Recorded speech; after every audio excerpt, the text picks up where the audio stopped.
ಧೈರ್ಯವನ್ನು ತಾಳೆ. ನಿಮ್ಮ ಜನನಕ್ಕೆ ನಾನೇ ಕಾರಣೀಕರ್ತಳಾಗಿದ್ದೆ. ನನ್ನ ಸಂಕಲ್ಪ ಮಾತ್ರದಿಂದ ನಿಮ್ಮ ಸೃಷ್ಟಿಯಾಗಿದೆ. ಆದ್ದರಿಂದ ಮೊದಲು ನಿರ್ಗುಣವೇ ಆದ ಅನಂತರದಲ್ಲಿ ಅಖಂಡವಾಗಿದ್ದಂತಹ ನೀವು ಮೂರು ಪ್ರಧಾನ ಖಂಡಗಳಾಗಿ ಅನುಪಮ ಶಕ್ತಿಯಾಗಿ ಸಗುಣ ವಿಕೃತಿಗೆ ನಾಂದಿಯಾಗಿ ನನ್ನಿಂದ ಅಭಿವ್ಯಕ್ತಗೊಂಡಿದ್ದೀರಾ. ಈ ಸಗುಣ ಶಕ್ತಿಯಲ್ಲಿ ನಿಮಗೊಂದು ಅಭಿಧಾನದ ಅವಶ್ಯಕತೆ ಇದೆ. ಆದ್ದರಿಂದ ಭವಿಷ್ಯದಿಂದ ನಿಮಗೆ ಮೂವರಿಗೂ ನಾಮಕರಣವನ್ನು ಮಾಡುತ್ತೇನೆ.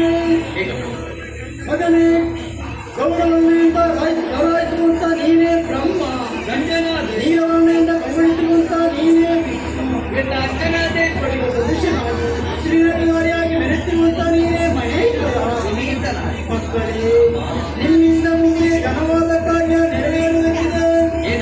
ಕಳೆದು ಹೋದಂತಹ ಕಲ್ಪದ ಅಂತ್ಯದಲ್ಲಿ ಪ್ರಪಂಚವು ಲಯವಾಗಿ ಹೋಗಿದೆ. ಅಂತಹ ಪ್ರಪಂಚವನ್ನು ಹಾಗೂ ಜೀವರಾಶಿಗಳನ್ನು ಸೃಷ್ಟಿಸಿ ಪಾಲಿಸಿ ಲಯ ಮಾಡುವಂತ ಕಾರ್ಯ ನಿಮ್ಮಿಂದಾಗಬೇಕು.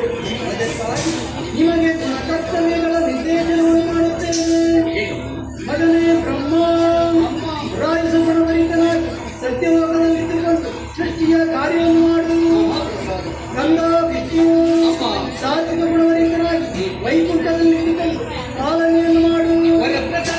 ಮಗನೇ ಮಹೇಶ್ವರ, ತಾಮಸ ಗುಣವರಿತನಾಗಿ ಕೈಲಾಸದಲ್ಲಿದ್ದುಕೊಂಡು ಕಾಲ ಧರ್ಮಕ್ಕನುಗುಣವಾಗಿ ಲಯ ಮಾಡುವಂತ ಕಾರ್ಯ ನಿಮ್ಮದು. ತಾಯಿಯಾಗಿ ಶಿರೋಧಾರಿ. ಮಕ್ಕಳೇ, ನಾನು ಕೊಟ್ಟಂತಹ ಉದ್ಯೋಗವನ್ನು ನಿಮ್ಮ ಕರ್ತವ್ಯವೆಂದು ಭಾವಿಸಿ ಮುನ್ನಡೆಯಿರಿ, ಮುನ್ನಡೆಯಿರಿ. ಕಷ್ಟವೇ